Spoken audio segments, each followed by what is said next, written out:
दोस्तों मेरे चैनल में आपका स्वागत है। दोस्तों आज के इस वीडियो में मैं आप लोग को बताने वाला हूं कि जीएसटी नंबर लेने के बाद कब आपको जेल तक जाना पड़ सकता है, यहां पर किन हालात में यहां पर आपकी गिरफ्तारी हो सकती है।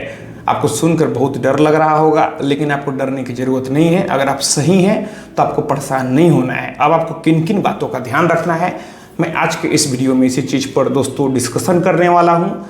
तो दोस्तों इसे जानने के लिए आप इस वीडियो में अंत तक बने रहें, और अगर आप मेरे चैनल पर नए हैं तो फिर चैनल को सब्सक्राइब करके बेल आइकन को भी प्रेस कर लीजिए, ताकि मैं जब भी कोई ऐसी इन्फॉर्मेटिव वीडियो आप लोग के लिए अपलोड करूं तो फिर आप लोग को उस वीडियो की नोटिफिकेशन मिल सके। और सबसे बड़ा चीज़ यहाँ देखने को मिलता है कि आप कस्टमर से तो टैक्स ले लेते हैं, लेकिन वह जो टैक्स देता है वह आपका नहीं होता है, बल्कि वह गवर्नमेंट का होता है। लेकिन लोगों को गवर्नमेंट को पे करने में यहाँ पर थोड़ा सा ममता आता है। वे सोचते हैं कि वह जो टैक्स का अमाउंट है उनका है, और फिर वे गवर्नमेंट को पे नहीं करते हैं।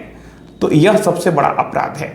यहाँ पर आपको कस्टमर से टैक्स लेने के बाद गवर्नमेंट को पे करना है, पहला चीज़। उसके बाद आप यहाँ पर परसेंटेज पर कई बार लोग यहाँ पर फर्जी इनपुट का ट्रांजैक्शन करते हैं। आप सेल बिल किसी को इशू करते हैं, उसके लिए वह परचेज हो जाता है, वहाँ आईटीसी क्लेम कर लेता है।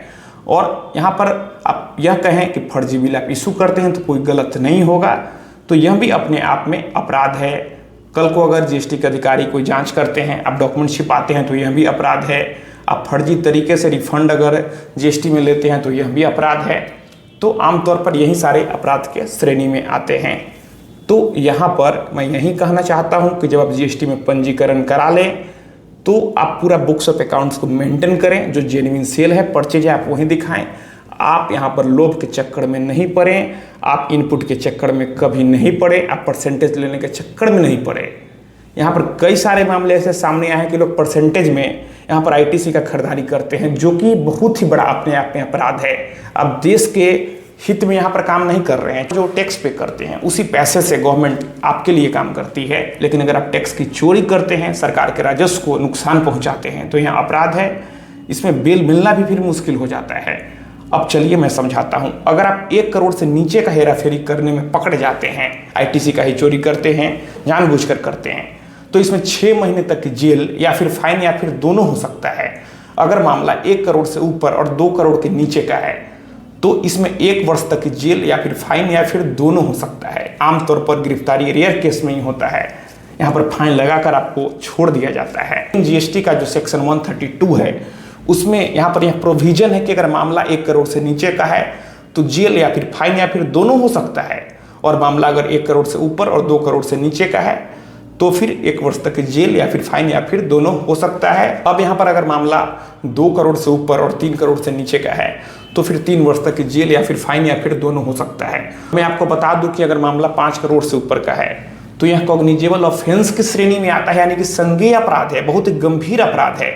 और यह नॉन बेलेबल है, यानी कि गिरफ्तारी होने के बाद बेल मिलना भी मुश्किल होता है।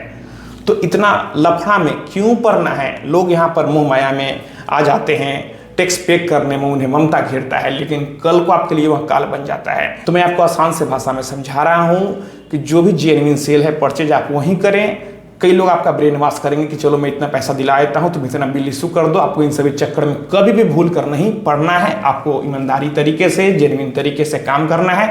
जो भी कस्टमर टैक्स देता है आपको गवर्नमेंट को पे करना है। तो दोस्तों मैं आशा करता हूँ आपको वीडियो पसंद आई होगी। अगर मन में कोई भी सवाल है तो आप नीचे कमेंट बॉक्स में कमेंट करें, और अगर आप हमसे सीधे जुड़ना चाहते हैं, फोन से बात करना चाहते हैं, मन में कोई भी सवाल है तो फिर आप हमें इंस्टाग्राम पर फॉलो करें।